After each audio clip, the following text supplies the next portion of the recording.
I've also run into an experience where you run into the same person at a store multiple times, but it's not in the same day. My lovely wife, Aislinn, used to work at Target, so we know a lot of the employees at Target.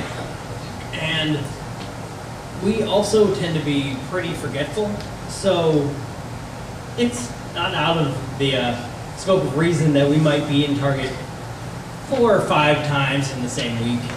And you kind of, when you come in the 4th time in 4 days and you see that same employee pushing the cart in and they're like, hey, what did you guys forget? And you're just like, I promise I don't live in the back.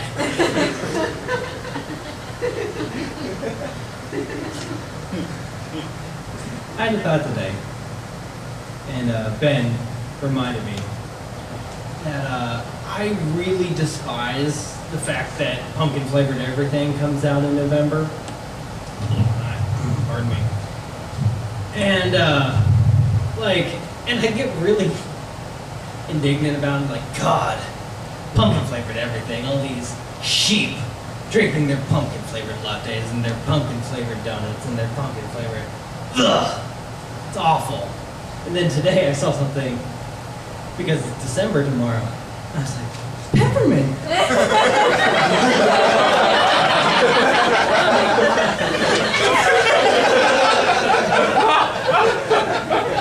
Everything is peppermint tomorrow!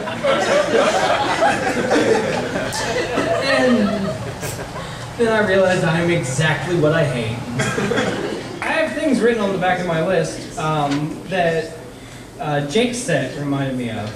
The words I have written down are theft and quit. So, I'm trying to remember what on earth I was trying to remind myself to remember. Theft. I've only stolen one thing, to my knowledge, physically from a store. We're not going to talk about the internet right now. When I was under 5 years old, I stole a York peppermint patty from Kohl's Hardware in Selinsgrove, Pennsylvania. I remember this because I stole this 10 cents worth of candy, and I will have never forgotten. Thank you. I remember this because I sat down in my father's pickup truck and I unwrapped my York peppermint patty, and he goes, "Where'd you get that?" And I said, "From the box on the counter." He goes, "You stole that?" And I, being a 5-year-old, was like, "Oh no!" And my father's response was not to take me in and have me return the York peppermint patty that I stole. His response was to be like, "And just don't do it again." So I got to eat my ill-begotten gains. But I still feel the guilt of the York peppermint patty. Quit. You've got to have a hell of a life if you quit marijuana at 17.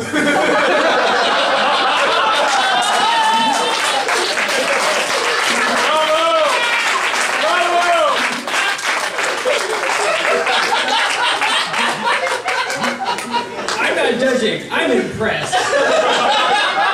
I didn't start till I was 19. And I quit the same year, so Christ. I mean, granted, I got my smoking in when it was in my time.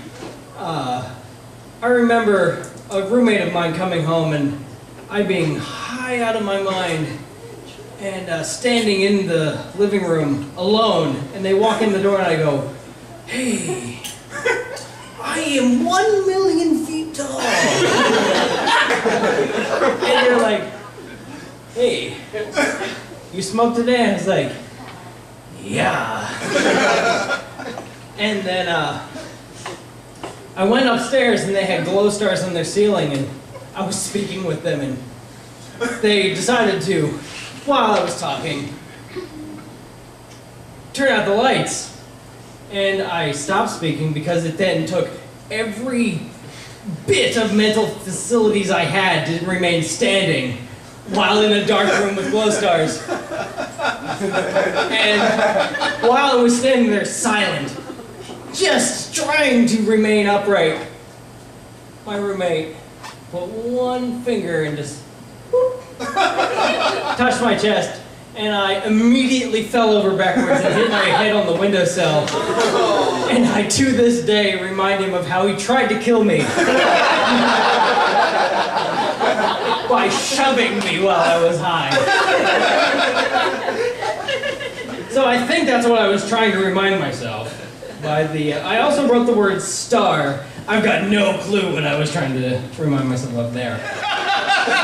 During Kelsey's set, I wrote down the word teeth because I can feel them, which means I'm too drunk. So being added to the list of things I'm trying to remind myself to remember is incredible. The first thing... What? Listen to it again, it'll make sense later.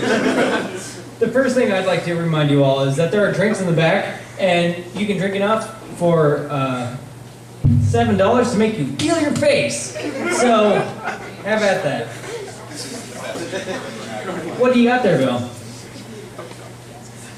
I just want to say that this is the best drink I've ever had in my life. It is Orange Crush and whipped vodka.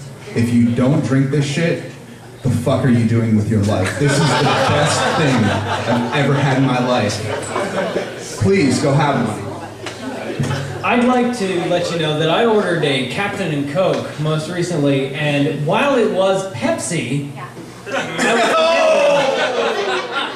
because it was literally half Pepsi, half Captain, and you can tell. This is something that I wanted to talk about after Ben Kahn went up. So that'll let you know how well I'm doing right now. Coffee. Get into it, man. It's great. Yeah. I didn't start drinking coffee until I got a desk job, which then I got a little too into coffee when I ended up having to go to the doctor for having drinking so much coffee. They had me estimate how much I drank in a day, and I said, well, if you count espresso, it's about 10 cups of coffee a day. And at the age of 25, I had drank enough coffee to require a prostate exam. I'll let you know, for those of you who aren't 40 yet, it's really not as bad as you thought it was going to be. To the point where, during my prostate exam, I was like, oh, all right, I can see this. Someone else, not a giant man, I could be into this. So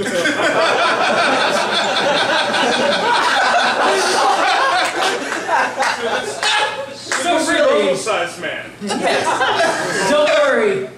40's coming up. You got nothing to worry about.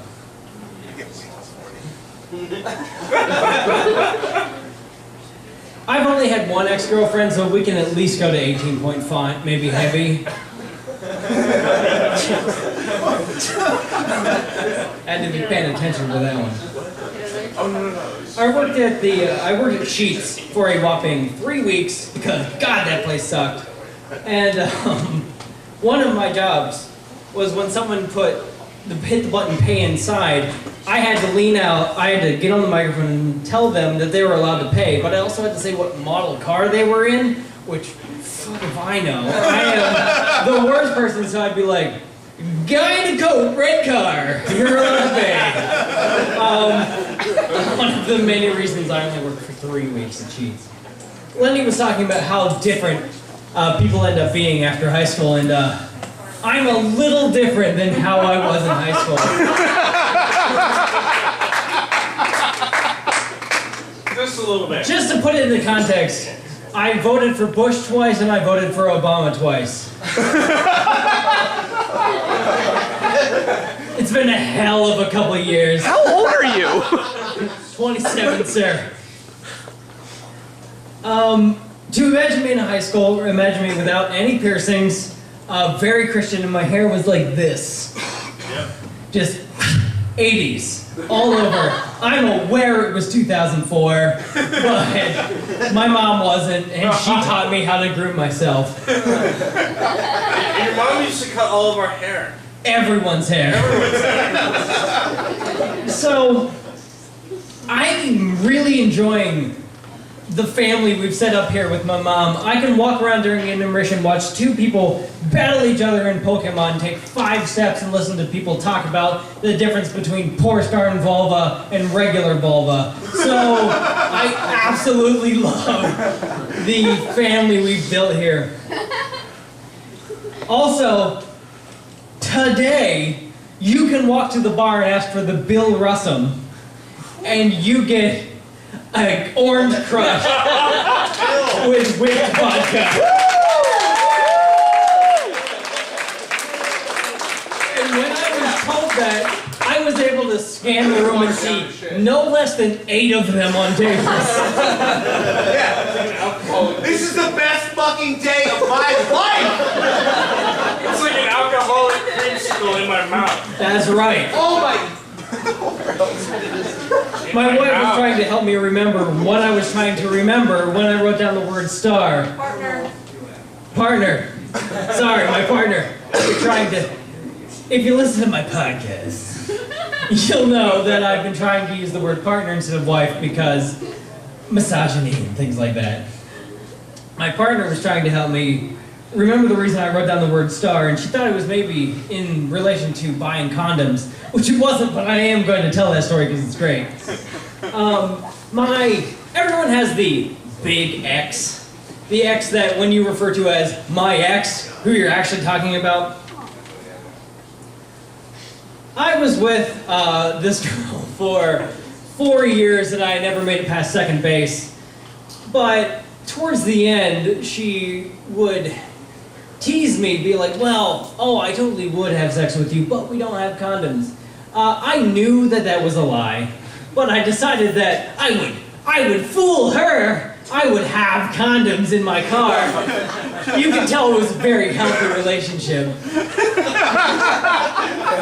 So, I went and I bought condoms and I had them in my glove compartment just in case my girlfriend would say that we couldn't have sex because we didn't have condoms. And my mom found them.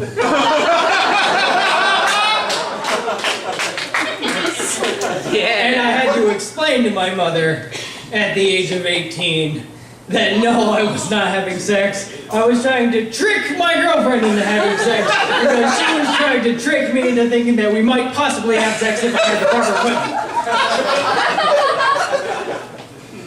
So that was the story. I definitely was not trying to tell, but should have. As of recent years, have started proclaiming myself as a male feminist, which is the worst point to argue, because anyone who tells you that you're not is not worth talking to, basically. But, I also would like to talk about my man garden for a moment. Yeah. Do you have words, Bill? Continue. All right. Maybe I'll try it. Years ago, basically as a kind of,